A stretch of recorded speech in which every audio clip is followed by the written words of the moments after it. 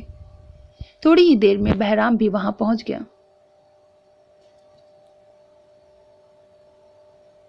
سلیمان خان لپک کر اس تک آئے۔ بہرام، روکو انہیں، یہ سرچ وارنٹ اور اریسٹ وارنٹ ساتھ لائے ہیں، یہ بخش کو گرفتار کرنا چاہتے ہیں، ڈرگس کی بات کر رہے ہیں۔ بہرام نے نظریں ہٹا کر کچھ فاصلے پر ہتھ کڑیوں میں کھڑے بخش کو دیکھا، پھر بے رخی سے چہرہ سامنے کر لیا۔ پولیس کو اپنا کام کرنے دیں سر۔ وہ اس وقت ان کا بیٹا نہیں، وطن کا سپاہی بن چکا تھا۔ اپنے کندھوں پر دھرے سلیمان خان کے ہاتھ ہٹا کر وہ اندر کی جانب بڑھ گیا۔ سلیمان خان سمیت آغا جان اور زمان خان بھی ہکا بکا رہ گئے۔ ڈیرے کے پچھلی جانب بیسمنٹ بنایا گیا تھا۔ طویل جدوجہد کے بعد پولیس اس تک پہنچ چکی تھی۔ وہاں سے نکلنے والے ڈرگ سمیت اسلحے نے بھی سب کو چونکا کر رکھ دیا تھا۔ خون اور رسیاں اس بات کی گواہ تھیں کہ وہاں تشدد بھی کیا جاتا تھا۔ زمان خان، آغا جان اور سلیمان خان کو اپنی آنکھوں پر یقین ہی نہیں آ رہا تھا۔ بخش کا مارے غصے کے برا حال تھا۔ کس نے مخبری کی ہے؟ بتاؤ مجھے، میں اس کی جان لے لوں گا۔ بخش خود کو چھڑوانے کی کوشش کرتا بے حال ہو رہا تھا۔ اس کا بس نہیں چل رہا تھا کہ وہ سب تہس نہس کر کے رکھ دے۔ وہ بپھرا ہوا جانور لگ رہا تھا۔ بہرام اس کی کمزوری بھانپ گیا تھا۔ ایسے مجرم جوش میں اعتراف کر لیتے تھے۔ یہ سب کیا ہے بہرام؟ آقا جان بے دم نظر آ رہے تھے۔ عزت ملیا میٹ ہو رہی تھی۔ یہ کیا تھا؟ ان کے ڈیرے میں یہ سلسلہ کب سے جاری تھا؟ اتنا ڈرگ کب آیا؟ اسی نے سفیر کا قتل کیا تھا، ایسا ہی ہے نا بخش؟ اس نے چڑھاتے لہجے میں اسے مخاطب کیا۔ بخش نے ایک بار پھر خود کو چھڑوانا چاہا۔ ہاں، مارا تھا اسے۔ مرتضیٰ کے جانے کے بعد وہ اس چھوکری کے پیچھے جانے والا تھا جو تمہیں ونی ہو کر ملی ہے۔ وہ زندہ سلامت تھا، اپنے ہاتھوں سے مارا تھا میں نے اسے، اور تمہیں بھی مار دوں گا۔ وہ عزت کے تمام پردے چاک کیے دیدہ دلیری سے بولا۔ بہرام کے اشارے پر دو مزید پولیس والوں نے اسے پکڑا۔ آقا جان کا دماغ سائیں سائیں کر رہا تھا۔ سلیمان خان کی حالت بھی مختلف نہیں تھی۔ قتل کی شام اس نے رشیدے کو حویلی اطلاع دینے بھیجا، پھر تیزی سے ارد گرد کا جائزہ لیا۔ ایک طنزیہ مسکراہٹ اس کے چہرے پر پھیلی۔ اچھا ہوا اپنی آئی پر مر گئے سرکار، ورنہ ایک دن تو ویسے بھی مرنا ہی تھا۔ مرتضیٰ نے میرا کام آسان کر دیا، اس نے کہا لگایا، مگر جس لمحے سفیر نیم ہوش میں آ کر اٹھنے کی کوشش کرنے لگا، بخش کے ہاتھوں کے طوطے اڑ گئے۔ تیری خباثت کا علاج میں بعد میں کرتا ہوں، پہلے یہ بتا وہ ذلیل عورت کہاں ہے؟ وہ بمشکل بولتا بستر کا سہارا لیے اٹھا۔ سر پکڑے وہ گرتے پڑتے دروازے تک پہنچا۔ بخش کی نظر بستر پر پڑے ٹوٹے گلدان کے ٹکڑے پر گئی۔ اس کی آواز کام کرنا چھوڑ گئے تھے۔ اس نے آگے بڑھ کر تیزی سے وہ ٹکڑا اٹھایا اور تقریباً دوڑ کر سفیر تک پہنچا۔ اس سے پہلے کہ وہ ہینڈل پر ہاتھ رکھتا اور اس پر خون کا نشان لگ جاتا، بخش نے پوری قوت سے وہ ٹکڑا اس کے سر پر دے مارا۔ اب کی بار چوٹ دماغ کے اندر لگی تھی۔ ایک لمحے میں ہی اس کا پورا جسم نکارا ہو گیا۔ اسے بخش کا چہرہ نوچ لینے کا بھی وقت نہ ملا۔ جب تک لوگ وہاں سے لاش لے جانے آئے، سفیر خان واقعی مارا جا چکا تھا۔ لے جائیں اسے انسپکٹر، اس نے سر ہلایا۔ وہ اس شخص کی شکل بھی نہیں دیکھنا چاہتا تھا۔ اسے خدشہ تھا کہ وہ اس کی جان نہ لے لے۔ ہمت ہے تو ہاتھ کھول، مرد بن۔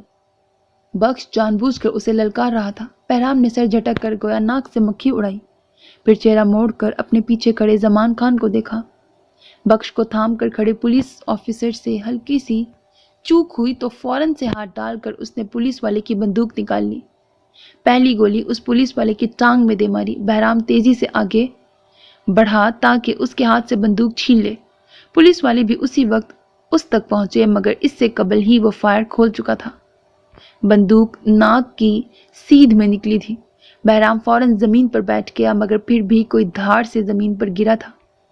اسی کے ساتھ آغا جان اور سلیمان خان کی چیخو پکار سنائی دی۔ بہرام فوراً سے ہوش میں آیا۔ بخش کو دوبارہ سے قابو کر لیا گیا تھا اور اب کی بار اس کے سر پر پسٹل مار کر اسے بے ہوش کر دیا گیا تھا۔ بہرام تیزی سے مڑا اور زمین پر بے دم پڑے زمان خان کی جانب چلا آیا، جن کے سینے سے خون ابل ابل کر نکل رہا تھا اور چہرہ پیلا پڑ گیا تھا۔ آغا جان تو ہمت کھو گئے تھے۔ باپ سے پہلے بیٹے کی موت ہو جائے تو باپ ویسے ہی مر جاتے ہیں۔ انہیں بھی مکمل طور پر سلیمان خان سنبھالے ہوئے تھے۔ بہرام نے فوراً سے ان کی نبض ٹٹولنا چاہی جو کہیں نہ تھی۔ وہ بے دم ہو کر وہیں بیٹھ گیا۔ کھلی کھڑکی سے اندر جھانکا تو ہوا کو معلوم ہوا کہ کوئی نسوانی وجود کرسی پر بیٹھا ہے۔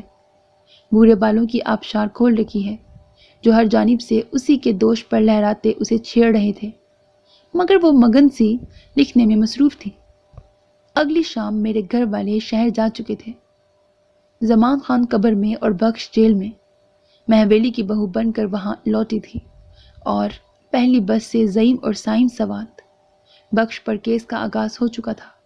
برائی کا انجام برا ہی تھا، اور جیسے کہانیوں میں دکھاتے ہیں برے لوگ ہر صورت اپنے انجام کو پہنچ جاتے ہیں، ویسے ہی بخش کا انجام بھی ہو چکا تھا۔ زمان خان نے بھی اپنی عمر گزار لی تھی اور اب وہ بھی اپنے انجام کو پہنچ گئے تھے۔ آغا جان کی اکڑ نکل گئی تھی۔ پے در پے واروں نے ان کی کمر توڑ کر رکھ دی تھی اور وقت نے ان کے کسبل نکال دیے تھے۔ میں چند روز وہاں حویلی رہی۔ سب کا میرے ساتھ رویہ بہترین ہو گیا تھا۔ میری امی نے سکھایا تھا کہ کوئی آپ پر جتنا ہی ظلم کیوں نہ کر لے، ایک وقت آتا ہے وہ پچھتاتا ضرور ہے، پھر آپ سے معافی مانگے تو آپ پر لازم ہے اسے معاف کر دیں، کیونکہ معاف کرنا رب کی رضا حاصل کرنے کا بہترین طریقہ ہے، اور میں نے بدلہ لینے اور معاف کر دینے میں سے معاف کر دینے کو ترجیح دی۔ میں بہرام کے ساتھ اسلام آباد آ گئی ہوں۔ ہمارا گھر چھوٹا پر بہت خوبصورت ہے۔ بہرام کہتے ہیں کہ ہم اپنی محبت سے اس گھر کا کونا کونا سجا دیں گے۔ یہ پیار شادی سے پہلے ہوا یا بعد میں، یہ کہنا میرے لیے بھی مشکل ہے اور بہرام کے لیے بھی۔ سوات کا کچھ اور یاد آئے نہ آئے، کبوتر بہت یاد آئیں گے۔ اس نے قلم بند کیا اور ڈائری کے صفحے کو نظر بھر کر دیکھا۔ زندگی اب ایک ڈگر پر چل نکلنے والی تھی۔ محبت اس راہ میں پلکیں بچھائے بیٹھی تھی۔ آزمائشوں سے نکل کر وہ کندن بنے تھے اور اب افق کے ستاروں کی طرح چمکنے والے تھے۔ کالی ڈائری خاموش پڑی خود میں بہت بھید چھپائے ہوئے تھی۔ 4 سال بعد وکلا کے دفاتر میں روز کی وہی عام چہل پہل تھی۔ راہداری میں کونے تک دونوں جانب دفاتر تھے۔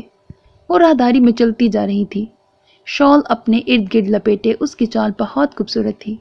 نقاب سے جھانکتی نیلی آنکھیں بہت خوبصورت معلوم ہو رہی تھیں۔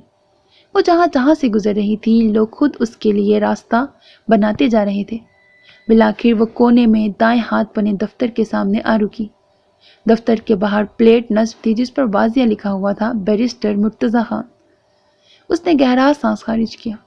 نیوز میں آئے روز تو دیکھ لیتی تھی، پر اب روبرو 4 سال بعد دیکھنے والی تھی۔ اس نے دھڑک کر بے حال ہوتے دل کو سنبھالا اور دروازہ بجایا۔ چند لمحے بعد اس کی گمبھیر آواز سنائی دی۔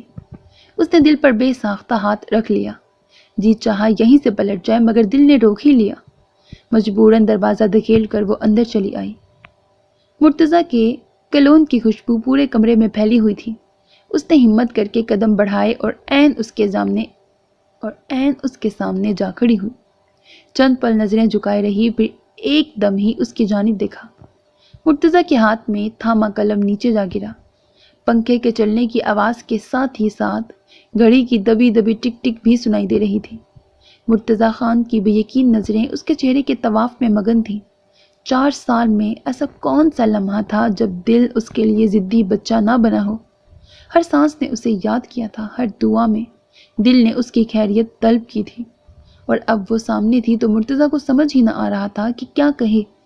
یہ کہے کہ اب کہیں مت جائیے گا، یا یہ کہے کہ 4 سال کیسے گزرے۔ بہت مشکل سے گزرے یہ 4 سال۔ وہ نقاب اتارتے بڑبڑائی۔ اس نے مرتضیٰ کے دل کا سوال بھانپا تھا یا اپنے دل کا حال سنایا تھا، یہ کہنا بہت مشکل تھا۔ یہ جو لوگ کہتے ہیں کہ راستے کھو گئے، در حقیقت راستے کہیں نہیں کھوتے۔ یہ انسان ہوتا ہے جو بھٹک جاتا ہے، راستے تو ہمیشہ سے وہی ہوتے ہیں۔ اپنے کھوئے راہی کے انتظار میں پلکیں بچھائے، اس کے لوٹ آنے کی امید لیے۔ خانزادی، اس نے بولنا چاہا جب وہ اسے درمیان میں ٹوک گئی۔ ہم زمانے، وقت اور اقدار و روایات کی زنجیر توڑ آئے ہیں، آپ کی خاطر اور اپنے دل کی خاطر۔ آخری الفاظ وہ ہولے سے بڑبڑائی۔ مرتضیٰ نے بے یقینی سے اسے دیکھا۔ سب کچھ جیسے اس پل میں یہیں کہیں رک گیا تھا۔ ایسے مت دیکھیں، ہم سب کی اجازت سے یہاں آئے ہیں، پچھلے 2 برس سے یہی ہیں، اپنے والدین کے گھر۔ زمان بابا کے بعد وہاں رکنا مجھے اچھا نہیں لگ رہا تھا، یا شاید آپ کے بعد۔ اس نے بات کے آخر میں چہرہ جھکا لیا۔ وہ بے چینی سے ہاتھ باہم رگڑ رہی تھی۔ کیا کیا ان 2 برس میں؟ اس نے حیرانی سے پوچھا۔ کشف نے چہرہ اٹھا کر براہ راست اس کی آنکھوں میں جھانکا۔ دنیا دیکھی، حویلی کی فصیلوں میں قید رہ کر ہم اڑان نہیں بھر سکتے تھے، اسی لیے یہاں آ گئے۔ سوات جاتے ہیں کبھی کبھی، مگر وہ ہمارا گھر نہیں ہے۔ یہاں آیا جی کے ساتھ اپنے گھر میں رہ رہے ہیں۔ وہ مدھم لہجے میں بول رہی تھی۔ کہیں کبھی زندگی کے اس سفر میں آپ کو پچھتاوا ہوا ایک ناجائز شخص سے شادی کرنے پر؟ تو کشف نے ہاتھ اٹھا کر اسے روک دیا، جیسے مرتضیٰ کے ٹوٹنے پر اسے بھی تکلیف ہوئی تھی۔ ہم جس کے ساتھ زندگی گزارنا چاہتی ہیں وہ صبا مرحومہ جیسی باہمت عورت کے بیٹے ہیں، گلشیر مرحوم جیسے عظیم آدمی کے بیٹے ہیں، زینی کے لالا اور کشف کی محبت ہے۔ اس نے خوبصورت طریقے سے اس کے بھرم کا پردہ قائم رکھا۔ مرتضیٰ کو یوں لگا کہ اسے سارے جہان کی خوشیاں مل گئی ہوں۔ باہر درخت پر ایک اور پھول کھل اٹھا، بہار کی آمد تھی۔ پورے کمرے کا تھیم گلابی تھا اور شہزادیوں والے بیبی کاٹ میں کوئی شہزادی ہی سو رہی تھی۔ اس نے چہرے پر آنے والی لٹ کو پیچھے دھکیلا اور مڑ کر بیبی کاٹ کو دیکھ کر مسکرائی۔ آج فروا نے مجھے بہت تنگ کیا، مگر اتنی چلاک ہے کہ باپ کے پاس جاتے ہی خاموش ہو جاتی ہے۔ اس بار ہم 3 دن سبا ٹھہرے۔ صفا اور مروہ دلہن بن کر بہت حسین لگ رہی تھی۔ چند دنوں میں میں پھپھو بن جاؤں گی۔ میں بہت خوش ہوں کہ زندگی نے مجھے خوبصورت اور نایاب ہیپی اینڈنگ دی ہے۔ میں آنے والے کل کی پرواہ کیے بغیر اپنے آج کو بھرپور انداز میں گزارنا چاہتی ہوں۔ اس نے گہرا سانس بھر کر قلم بند کیا اور ڈائری کو محبت سے دیکھا۔ پوری زندگی کی کہانی اس میں آ سمائی تھی۔ اس نے مسکراتے ہوئے ڈائری بند کی اور باہر کی جانب چل پڑی۔ بہرام کسی بھی لمحے آنے والا تھا۔ ٹھک کی آواز سے دروازہ بند ہوا۔ کھڑکی کو لگے ریشمی پردے ہوا کی دوش پہ ہلے تو نارنجی سورج کی آخری ڈوبتی کرنیں کمرے کے اندر تک آئیں اور کالی ڈائری کے سرورق کو منور کیا، جہاں کسی نے قلم سے کھرچ کر لکھا ہوا تھا، ساکھ۔ ختم شد۔ سو میرے عزیز listeners, this was the end of the novel ساکھ۔ مجھے امید ہے کہ آپ کو یہ ناول بہت پسند آیا ہوگا، آپ نے انجوائے کیا ہوگا، اور اگر آپ کو میری کاوش پسند آتی ہے تو میری کاوش کو سراہتے ہوئے چینل کو سبسکرائب کرنا، ویڈیوز کو لائک کرنا، اچھے کمنٹس کر کے اپنی رائے کا اظہار کرنا مت بھولا کریں، because that's a source of motivation for me and that's the only kind of support and encouragement which I want from all of you۔ اپنا بہت خیال رکھیے گا، نیک تمناؤں کے ساتھ۔ اللہ حافظ۔